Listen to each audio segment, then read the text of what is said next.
Hello students, welcome to the class. आज की class में आप सभी का स्वागत है। तो आज हम अपने इंग्लिश ग्रामर के सबसे एक इम्पॉर्टेंट टॉपिक को लेकर डिस्कस करेंगे, जो है हमारा कंडीशनल सेंटेंसेस। अब कंडीशनल सेंटेंसेस क्या होते हैं, पहले हम इस बात को समझते हैं, फिर उसके बाद हम आगे इनके टाइप्स को देखेंगे, किस तरीके से कंडीशनल सेंटेंस को हम डिवाइड करते हैं और क्या इनके रूल्स होते हैं, जिन बात को हमें ध्यान में रखना चाहिए कंडीशनल सेंटेंसेस को बनाने के दौरान। देखिए, कंडीशनल का मतलब ही समझ जाइए, कंडीशन यानी किसी शर्त के ऊपर रखा गया है। अगर एक कंडीशन ट्रू होगी तो उसके बाद दूसरी जो कंडीशन है वो सही होगी, यानी किसी बात की निर्भरता उससे कि दूसरी बात पर डिपेंड करती है या उससे पहली बात पर डिपेंड करती है, उसको हम बोलते हैं कंडीशन। यानी दो आपस में अगर आप एक शर्त रख रहे हैं और वो शर्त आपस में एक दूसरे के ऊपर निर्भर करती हैं, उन्हें हम कंडीशनल बोलते हैं या फिर कंडीशनल सेंटेंसेस बोलते हैं।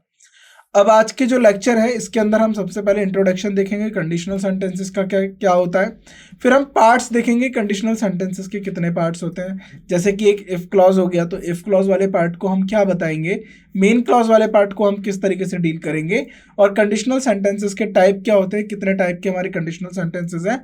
उन्हीं टाइप्स के अंदर एक हमारा होता है जीरो कंडीशनल। अब जीरो कंडीशनल हो गया, फर्स्ट कंडीशनल हो गया, सेकंड कंडीशनल, थर्ड कंडीशनल, कुछ मिक्स्ड कंडीशनल या अदर कंडीशनल्स बोलते हैं। इन सबको लेकर हम आगे चर्चा करेंगे अपने इन लेक्चर्स में। सबसे पहले बात करें कंडीशनल सेंटेंस के बारे में, यानी कंडीशनल होता क्या है। तो इसके इंट्रोडक्शन से हम बात करते हैं कि कंडीशनल को हम समझेंगे कैसे, कि कैसे कोई सेंटेंस कंडीशनल होगा। देखिए, कंडीशनल क्लॉजेज जो होती है, अब देखिए क्लॉज क्या होता है। अब आपको पता होगा जब हमने सेंटेंस पढ़ा था, सेंटेंस स्ट्रक्चर, क्लॉज। अगर क्लॉज को मैं बताऊं, क्लॉज एक ऐसा ग्रुप ऑफ वर्ड्स होता है जिसका खुद का एक सब्जेक्ट होता है और उसी का में एक वर्ब होता है। यानी सब्जेक्ट वर्ब आपको किसी एक ग्रुप ऑफ वर्ड्स में देखने को मिलेंगी, उसे हम क्लॉज कहते हैं।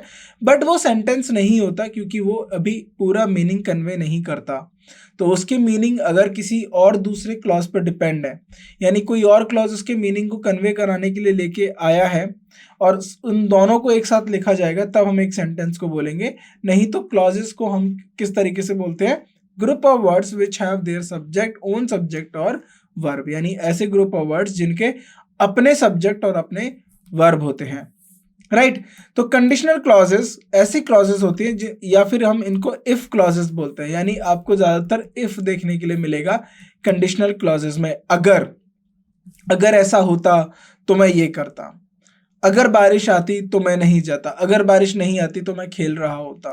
तो इस तरीके से जो अगर मगर के जो होते हैं, हिंदी में आप शब्दों को देखा होगा या फिर आपने वाक्यों को देखा होगा, उन्हें हम इंग्लिश में इफ से डिनोट करते हैं और उन्हें हम कंडीशनल सेंटेंसेस बोलते हैं। They set the stage for a condition that must be met for something else to happen. यानी जो इफ क्लॉसेज होती हैं वो क्या करती हैं, वो कंडीशन को तैयार करेंगी जो आगे चल के घटना होने वाली है या नहीं, तो उस कंडीशन को तैयार करती हैं हमारी if clauses. These clauses are use to express, ऐसी क्लॉजेस किसके लिए यूज की जाती है, हाइपोथेसिस को एक्सप्रेस करने के लिए। हाइपोथेसिस का मतलब होता है जो आपका ट्रू नहीं है, लेकिन हम एक इमेजिनरी सिनेरियो मान के चलते हैं, हम एक इमेजिनरी सिचुएशन मान के चलते हैं कि वो वास्तविक में तो सच नहीं है, वास्तविक में वह सत्य नहीं है, लेकिन अगर वो वास्तविक में नहीं है तो अवास्तविक जो होता है हमारा, यानी इमेजिनरी कंडीशन की जो बात करते हैं, यानी नॉट इन रियल, तो उसको हम बोलते हैं हाइपोथेसिस। या किसी पॉसिबिलिटीज की बात करेंगे, पॉसिबिलिटीज का मतलब होता है संभावनाओं को लेकर बात करेंगे, या फिर इमेजिन्ड सिनेरियोज, यानी जो हम इमेजिन करते हैं सिनेरियोज, उनको लेकर बात करेंगे। उन सबके लिए हम कंडीशनल सेंटेंसेस का उपयोग करते हैं। तो ranging from very likely to completely hypothetical और काउंटर फैक्चुअल सिचुएशंस, जो एक दूसरे को काउंटर करते हैं। आगे बढ़ते हैं। अब इंट्रोडक्शन के अंदर ही हम कुछ और चीज़ों पर चर्चा करेंगे, जैसे कि हमारा यूज एंड इम्पोर्टेंस। तो किस तरीके से जो हमारे कंडीशनल सेंटेंसेस हैं उनका यूजेस क्या होता है, इम्पोर्टेंस क्या होता है। Expressing varying degrees of probability, यानी प्रोबेबिलिटी मतलब संभावनाओं की डिग्रीज के बारे में बताना कि किसी घटना को लेकर क्या वह घटना हो सकती है या नहीं हो सकती है, उसकी संभावना को लेकर बात करना। यानी conditional clauses allowed to speakers to express a range of probabilities from a certain to impossible। यानी जो कंडीशनल क्लॉजेस होती हैं वो वक्ताओं को अलाउ करती हैं, वो वक्ताओं को बताती हैं कि कुछ जो किसी काम को करने की कितनी प्रोबेबिलिटी है, उसमें कितनी संभावनाएं हैं, या फिर वह नामुमकिन है। यानी संभावनाओं को बताती है, क्या किसी काम को करने की संभावना बिल्कुल ज़्यादा है या बिल्कुल ना है, यानी नहीं के बराबर है। उनको भी दर्शाने के लिए हम कंडीशनल सेंटेंसेस को भी उपयोग करते हैं। कन्वेइंग हाइपोथेटिकल सिनेरियोज, अगर जो हमारे हाइपोथेटिकल सिनेरियोज होते हैं उनको कन्वे करने के लिए भी हम कंडीशनल सेंटेंसेस को यूज करते हैं। They are essential for discussing what could happen, क्या हो सकता है, व्हाट माइट हैव हैपेंड, क्या हुआ होगा, अगर ऐसा होता तो ये होता, and what we wish would happen, और हम क्या चाहते हैं कैसा हो। तो इन सब हाइपोथेटिकल सिनेरियोज को बताने के लिए हम कंडीशनल सेंटेंसेस का उपयोग करते हैं। वर्सेटैलिटी इन कम्युनिकेशन, तो कम्युनिकेशन के अंदर वर्सेटैलिटी को यूज करने के लिए यानी conditional clauses are used in various context from everyday conversation to academic and professional settings. तो यानी जब आप कम्युनिकेशन का यूज करते हो, चाहे वो प्रोफेशनल बेसिस पे हो या एजुकेशनल बेसिस पे हो, तो काफ़ी ज़्यादा आपकी स्पीच को वर्सेटाइल बनाने के लिए हम कंडीशनल क्लॉजेस को यूज करते हैं। अब फॉर्मेशन देखते हैं कंडीशनल क्लॉजेस को किस तरीके से फॉर्म किया जाता है। सबसे पहले conditional clauses typically begin with the conjunction if, तो इफ के साथ भी शुरू हो सकती हैं, दो के साथ भी, अनलेस के साथ भी, एज लॉन्ग एज के साथ भी, प्रोवाइडेड दैट के साथ भी। तो ये जो आपको यहाँ पर 5 कंजंक्शन दिख रहे हैं, अगर इन कंजंक्शन के साथ कोई हमारा सेंटेंस शुरू होता है तो वो कंडीशनल सेंटेंस है, याद रखिएगा।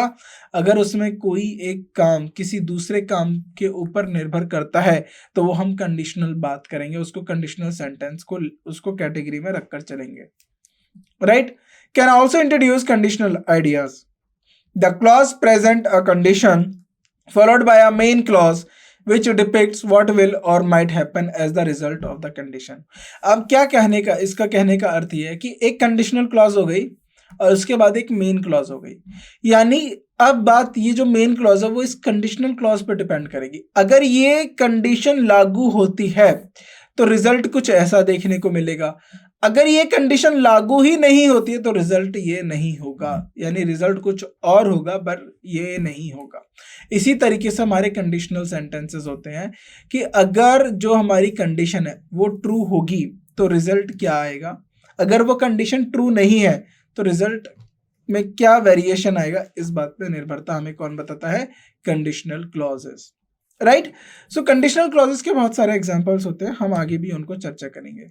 अब कंडीशनल सेंटेंसेस के 2 पार्ट होते हैं, याद रखिएगा किसी भी कंडीशनल सेंटेंसेस के 2 पार्ट होते हैं। एक होता है हमारा इफ क्लॉज,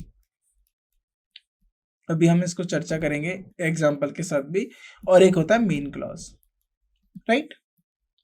अब इफ क्लॉज और मेन क्लॉज में क्या फर्क होता है। इफ क्लॉज में देखिए फर्क कितना है कि जो भी कंडीशन रखी जाएगी यानी जो भी शर्त दी जाएगी आपको वो इफ क्लॉज के साथ होगी, उस शर्त के अनुसार क्या रिजल्ट आएगा वो मेन क्लॉज में होगी।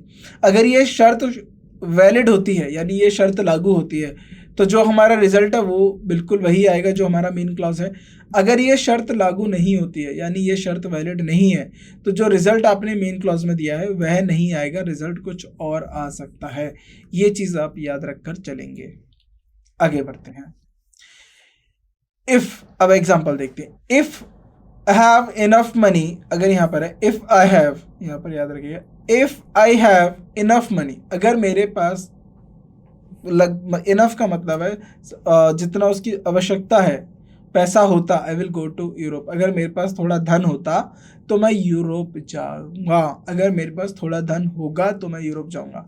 तो अभी का देखिए, अगर इसको मैं प्रेजेंट में बात करूं, प्रेजेंट में क्या इसके पास इनफ मनी है, नहीं है। अगर प्रेजेंट में इनफ मनी होता तो ये यूरोप जा चुका होता, ये यूरोप में होता। लेकिन जरा ध्यान से देखिए, अगर प्रेजेंट में इसके पास पैसा नहीं है तो ये क्या बात कर रहा है, आगे की बात कर रहा है, आगे की कंडीशन बात कर रहा है। अब कंडीशन क्या है कि अगर उसके पास पैसा होगा तो वह यूरोप जाएगा। तो अगर पैसा होगा, अगर ये कंडीशन ट्रू हुई, पैसा होने वाली कंडीशन ट्रू हो गई तो वो यूरोप जाएगा, ये इसका मेन रिजल्ट है। अगर कंडीशन ट्रू नहीं हुई, अगर उसके पास इतना पैसा हुआ ही नहीं तो वह यूरोप नहीं जाएगा, ये इसका रिजल्ट आएगा, राइट। तो इस तरीके से जो मेन क्लॉज में जो रिजल्ट बताया जाता है वो उसके कंडीशन के ऊपर है, क्या वो कंडीशन ट्रू होगी। अगर वो कंडीशन ट्रू है तो वह जो है रिजल्ट है वह ट्रू होगा, यानी वही रिजल्ट पब्लिश होगा। For example, if it rains tomorrow, अगर कल बारिश होती है, वी विल स्टे होम, तो इनके घर, ये क्या बोल रहे हैं, हम घर पर रुकेंगे। इनके घर पे रुकने की वजह क्या होगी, बारिश। अगर बारिश नहीं हुई, अगर आप मान के चलो ये कंडीशन ट्रू ही नहीं हुई, ये कंडीशन वैलिड ही नहीं हुई, बारिश ही नहीं हुई, क्या ये रिजल्ट ट्रू होगा? बिल्कुल नहीं होगा। ये रिजल्ट तभी ट्रू होगा जब बारिश होगी। अगर बारिश नहीं हुई तो डेफिनेटली ये घर पे तो नहीं रुकेंगे, ये बाहर जाएंगे। तो कंडीशन में जो आपने बात करी, उस बात को लेकर जो आपने रिजल्ट लिखा, तो वह रिजल्ट तभी वैलिड होगा जब वह कंडीशन ट्रू होगी। अगर वह कंडीशन ट्रू ही नहीं है तो वो रिजल्ट भी वैलिड नहीं होगा, right. If I had $1 million, अब कंडीशन ये है कि अगर मेरे पास $1 million होते। अब देखिए ये बात है, ये पास्ट की, यानी ये इमेजिनरी सिचुएशन है, और इमेजिनरी सिचुएशंस को हम पास्ट में लिखते हैं क्योंकि इन रियलिटी वो बात नहीं है। देखो 3 चीजें याद रखो, इन रियलिटी, राइट, इमेजिनरी, और बात करें फ्यूचर की। इन रियलिटी अगर आपने जो है वह लिख दिया तो वो कंडीशन होगी ही नहीं, तो इसको स्किप करके चलो। अगर कोई इमेजिनरी एग्जिस्ट करती है, क्या वो रियलिटी में होगी? नहीं। अगर कुछ चीज़ कंडीशन फ्यूचर में सेट होगी, क्या वो रियलिटी में होगी? नहीं होगी, राइट। तो इसी तरीके से कुछ हमारी सिचुएशंस हैं जो हमारी रियलिटी में नहीं है बट वो इमेजिनरी में होती हैं। जैसे हम इमेजिन करते हैं अगर मैं एक पंछी होता तो आसमान में उड़ता हो या मेरे पंख होते, तो रियलिटी में क्या, रियलिटी में तो मैं कोई पक्षी नहीं हूँ, मैं कोई पंछी नहीं हूँ, मैं कोई पक्षी नहीं हूँ, तो मेरे पंख भी नहीं है। यही बात होती है इमेजिनरी में कि रियलिटी में वो कंडीशन ट्रू ही नहीं है। इफ़ आई हैड $1 million, अगर मेरे पास $1 million होते, I would buy a house, तो मैं घर खरीद लेता। रियलिटी की बात करो, क्या इसके पास $1 million है? नहीं है, तो क्या इसने घर खरीदा? नहीं खरीदा, राइट। तो इस तरीके से आपको देखना है। तो अब इफ क्लॉजेस क्या होते हैं? इफ क्लॉजेस हमारे होते हैं कंडीशनल क्लॉजेस। इसको मैं बात करूं, कंडीशनल क्लॉजेस, ये क्या होता है हमारे कंडीशनल क्लॉजेस। और मेन क्लॉज क्या होता है? ये हमारा होता है मेन क्लॉज होता है, इसमें हमारा होता है रिजल्ट, राइट। अब जरा ध्यान से देखिए, if I have enough money, अगर उसके पास पैसा होता तो I will go to Europe. If it rains tomorrow, तो ये कंडीशन है, अगर बारिश होगी या होगी तो हम घर पे रुकेंगे। इफ आई हैड $1 million, अगर मेरे पास $1 million होते तो मैं एक घर खरीदता। तो लेकिन ये ट्रू ही नहीं है दोनों में से, राइट। अब बात करते हैं टाइप्स ऑफ कंडीशनल सेंटेंसेस की, राइट। अब हमारे कितने टाइप्स होते हैं किसी भी कंडीशनल सेंटेंसेस के? अब जरा ध्यान से देखिए, जो हमारी कंडीशनल सेंटेंसेस होते हैं या जो हम बात करें कंडीशनल क्लॉजेस होती हैं, हमने ना उनको 4 कैटेगरीज में बांटा हुआ है, राइट। 4 कैटेगरीज क्यों बांटी हुई है उनको हम आगे समझते हैं। बेस्ड ऑन द लाइकलीहुड और time frame of the condition, यानी कंडीशन के टाइम फ्रेम को लेकर, लाइकलीहुड को लेकर, these clauses are categorize into 4 types. तो ये हमने 4 टाइप्स में बांटा हुआ है। पहला हो गया जीरो कंडीशनल। जीरो कंडीशनल में हम यूनिवर्सल ट्रुथ्स की बात करते हैं, यूनिवर्सल फैक्ट्स की बात करते हैं। फर्स्ट कंडीशन, अब फर्स्ट कंडीशन जो होती है ना वो प्रोबेबल होती है। अभी आगे चलेंगे प्रोबेबल क्या होती है। सेकंड कंडीशन, तो बस आपको याद रखना है कि फर्स्ट कंडीशन में हम इफ क्लॉज के साथ प्रेजेंट को में यूज़ करते हैं, यानी इफ क्लॉज किस में आएगी? प्रेजेंट में यूज़ होगी। सेकंड कंडीशन में इफ क्लॉज पास्ट में होगी, और थर्ड कंडीशन में if clause past perfect tense में होगी। तीनों में क्या डिफरेंस है? क्यों प्रेजेंट में यूज़ कर रहे हैं, क्यों पास्ट में यूज़ कर रहे हैं, क्यों पास्ट परफेक्ट में यूज़ कर रहे हैं, और जीरो कंडीशन क्या होती है, ये हम अभी आगे चलकर डिस्कस करेंगे, राइट। आगे बढ़ते हैं, अब बात करते हैं जीरो कंडीशनल की।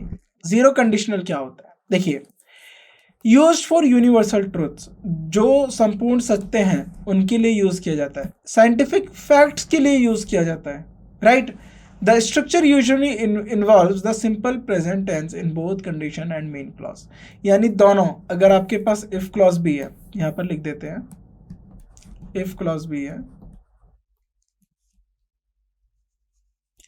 इफ क्लॉज में भी आप क्या यूज करोगे? Simple present, right, simple present tense.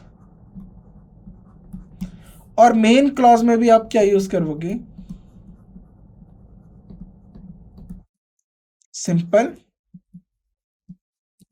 Present, right. So if clause में भी सिंपल प्रेजेंट, मेन क्लॉज में भी सिंपल प्रेजेंट, कब के लिए? जीरो कंडीशनल सेंटेंसेस के लिए, ये चीज याद में रखेंगे। अब एग्जांपल देख लेते हैं जीरो कंडीशनल सेंटेंसेस के क्या होते हैं। If you mix red and blue, अब देखिए ये कंडीशन है, अगर आप रेड और ब्लू को मिक्स करोगे ना, अगर आप रेड और ब्लू को मिक्स करते हो तो आपको पर्पल मिलेगा, ये ट्रू है, इसमें कोई वो नहीं है, राइट। मैं बात करूँ असत्य नहीं है, ये बिल्कुल संपूर्ण है, ये एक सत्य है। लेकिन कंडीशन है, अगर आपको पर्पल चाहिए, पर्पल चाहिए तो पर्पल कैसे मिल सकता है? रेड और ब्लू कलर को मिक्स कर दो। तो यहाँ पर्पल मिलने की कंडीशन है कि रेड और ब्लू को आपको मिक्स करना होगा, रेड और ब्लू को मिक्स करने से ही पर्पल आपको मिलेगा, ये बात इसमें कही गई है। बट ये अपने आप में संपूर्ण सत्य है कि रेड और ब्लू को जब भी आप मिक्स करोगे तो आपको पर्पल ही मिलेगा। If water reaches 100 degree Celsius, आपको सभी को पता है अगर वाटर 100 डिग्री सेल्सियस पे पहुंच गया, इट बॉयल्स, वह बॉयल होना शुरू कर देगा। अब जरा ध्यान से देखिए, if water reaches 0 degree Celsius, it freeze, वह फ्रीज होना शुरू कर देगा, यानी वह जमना शुरू कर देगा। तो ये साइंटिफिक फैक्ट है कि वाटर 100 डिग्री सेल्सियस पे बॉयल होता है, 0 डिग्री सेल्सियस के बाद वो फ्रीज होता है, राइट। तो ये चीज़ आपको याद रखनी है कि कोई भी साइंटिफिक फैक्ट हो, कोई भी आपको यूनिवर्सल ट्रुथ की बात कर रहे हो, तो आपको क्या यूज़ करना पड़ेगा? जीरो कंडीशंस यूज़ करनी पड़ेंगी। If plants don't get enough sunlight they don't grow properly, अब आपको पता है प्लांट्स सनलाइट क्यों चाहिए होता है, फोटोसिंथेसिस होता है प्लांट्स के अंदर। फोटोसिंथेसिस क्या होता है? प्लांट्स अपने खाने बनाने के प्रोसेस को फोटोसिंथेसिस बोलता है। वह सनलाइट लेता है, फिर क्लोरोफिल के बाद उसमें से सनलाइट पड़ती है, उस सनलाइट से वो अपना खाना बनाता है, राइट। तो बोला गया है कि अगर प्लांट्स को इनफ सनलाइट नहीं मिलेगी, ये सत्य है, ये साइंटिफिक फैक्ट है, अगर प्लांट्स को जितनी ज़रूरत है उतनी सनलाइट नहीं मिलेगी, दे डोंट ग्रो प्रॉपरली, तो वो क्या नहीं होंगे? वो ठीक से बड़े नहीं होंगे, right. If you touch a flame it Burns, अब ये देखिए ये तो बिल्कुल सच है कि अगर आप फ्लेम यानी आग की फ्लेम को, ब्लेज को अगर आप पकड़ोगे तो आप जल जाओगे, इट बर्न्स, वह जला देगी, राइट। तो ये बिल्कुल सत्य है, ये साइंटिफिक फैक्ट्स हैं कि अगर आप गर्म चीज़ को पकड़ोगे तो आपका हाथ जल सकता है, तो इसमें कोई भी चेंजेस नहीं है।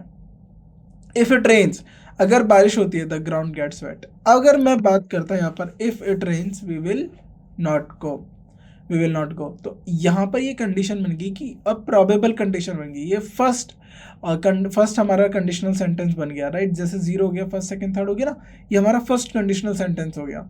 लेकिन ये फर्स्ट क्यों बना? क्योंकि ये सब निर्भर करेगा बारिश के होने या ना होने पर, उस रिजल्ट को काम करने के ऊपर, यानी हम बात कर रहे हैं पूरा रिजल्ट के ऊपर। रिजल्ट कब काम करेगा? जब यह कंडीशन ट्रू होगी या नहीं होगी, राइट। तो उस उनके बाहर जाने या ना जाने के ऊपर क्या कब फर्क पड़ेगा? जब वह बारिश होगी या नहीं होगी। लेकिन यहाँ पर थोड़ा अलग है, यहाँ पर बोला इफ इट रेन्स, अगर बारिश होती है तो ग्राउंड गीला हो जाएगा। ये तो बिल्कुल सत्य है कि जब भी बारिश होगी तो गीला तो हो जाही है, राइट। ग्राउंड होता है, सड़कें होती है, सब गीली हो जाती है, तो ये बिल्कुल सत्य है। तो जो भी आपके साइंटिफिक फैक्ट्स हैं, जो भी आपकी यूनिवर्सल ट्रुथ है, बात कर लेते हैं आपके साइंटिफिक फैक्ट्स की। तो जीरो कंडीशंस में क्या आएगा आपका? साइंटिफिक फैक्ट और एसएफ और यूनिवर्सल ट्रुथ, ये चीज़ याद रखिएगा। साइंटिफिक फैक्ट्स और यूनिवर्सल ट्रुथ आपके जो हैं जीरो कंडीशनल सेंटेंसेस में आते हैं। तो यहाँ तक हम अपने जीरो कंडीशनल सेंटेंसेस डिस्कस किया। आने वाले लेक्चर में हम क्या यूज़ करेंगे? First conditional, second conditional, third conditional. तो ये चीज़ें आपको याद रखकर चलनी है कि कब हम जीरो कंडीशनल को शुरू कर रहे हैं, तो हमने उसमें कंडीशनल, जीरो कंडीशनल में क्या समझा, किन चीज़ों को ध्यान में रखना है, राइट। यूनिवर्सल फैक्ट्स हो गया, साइंटिफिक फैक्ट्स हो गए, इन चीज़ों को आपको याद रखना है, क्योंकि यही छोटी छोटी चीज़ें आपको एग्जाम में देखने को मिलेंगी और इजी क्वेश्चंस होते हैं कंडीशनल सेंटेंसेस के। जो फॉर्मूला, जो स्ट्रक्चर आपको बताया जा रहा है कि सिंपल सेंटेंस रखिए, simple tense, simple present tense किसके साथ आएगा? जीरो कंडीशनल में इफ क्लॉज के साथ भी और मेन क्लॉज के साथ भी। तो अगर आपको इफ क्लॉज के साथ मान लीजिए सिंपल प्रेजेंट दिख गया, सिंपल पास्ट नहीं, सिंपल प्रेजेंट है ये, और मेन क्लॉज के साथ भी आपको सिंपल प्रेजेंट दिख गया, तो इसका मतलब है समझ जाइएगा, जैसे हमने अभी एग्जांपल डिस्कस करी, बिल्कुल समझ जाइएगा कि ये ज़ीरो कंडीशनल सेंटेंस है, राइट। तो फिर ज़ीरो कंडीशनल के लिए क्या होगा, आपको याद रहेगा कि क्या ये साइंटिफिक फैक्ट है, क्या ये यूनिवर्सल चीज़ें हैं। तो ये बहुत बेसिक सी चीज़ें, आप इनको याद रखिएगा। बाकी की जो हम आपने और भी हमारे कंडीशनल सेंटेंस हो गए, फर्स्ट सेकंड थर्ड हो गए, वो हम अपने नेक्स्ट लेक्चर में करते हैं। आज के लेक्चर में बस इतना ही। Thank you so much.